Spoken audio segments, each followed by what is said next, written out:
এই যে আজকে ছোটুর জন্য মাছ নিয়েছি, এরকম কয়েকটা মাছ নিয়েছি বাটিতে। এই যে ছোটু খাবে, ছোটু মাছ খেতে খুব পছন্দ করে। তো দেখো কি করছে, খুব পছন্দ করে। আজকে বাজার যেতে পারিনি, আর আমার একার পক্ষে সবসময় সম্ভব হয় না, তাই আজকে ল্যাঠা মাছ ছোটুকে রান্না করে দেব। অবশ্যই হালকা পাতলা, তোমরা তো জানোই ওদের খাবার। ছোটু খুব খুশি, মাছের গন্ধ খুব ভালোবাসে, খুব ভালোবাসে। ছোটু খাবে, মাছ খাবে ছোটু, না মাংস খাচ্ছে দুদিন। ছোটু এটাকে কাটি, হ্যাঁ কেটে তোমার জন্য রান্না করে দিই, সেদ্ধ করে দেবো আর কি। ওকে একদম ভাজা দেব না, ওর শরীরটা তো সেরকম এখনও ভালো হয়নি।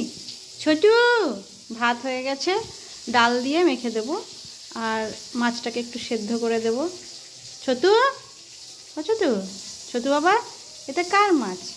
তো বাড়ির উপরে এসেছিলো ল্যাঠা মাছ, তা নিলাম, এখন তো দিতেই হবে। আর ছোটু মাছ আসলে, মাছওয়ালা আসলে দৌড়ে চলে যায় যে মাছ নেবে মা, আর ডাকবে ও। আমি যদি নাও যাই, ও গিয়ে বারান্দায় গিয়ে ডাকবে ছোটু। আমি কিন্তু খাই না, আমি মাছ মাংস কিছুই খাই না।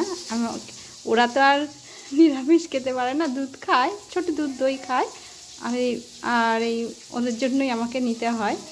বাড়িতে রান্না হয়, কিন্তু ওরা তো খায় না নিরামিষ, সেই জন্য ওদের জন্য আমাকে নিতে হয়। আমি কিন্তু একদমই খাই না, খাওয়া ছেড়ে দিয়েছি, আমার ভালো লাগে না, তো ওদের জন্য করতে হয়। অবশ্যই এটা মরা মাছ, আমি জ্যান্ত মাছ নিইনি, আমার কষ্ট লাগে, জ্যান্ত মাছ কাটতে কষ্ট লাগে আমার, সেই জন্য মরা মাছই নিয়েছি।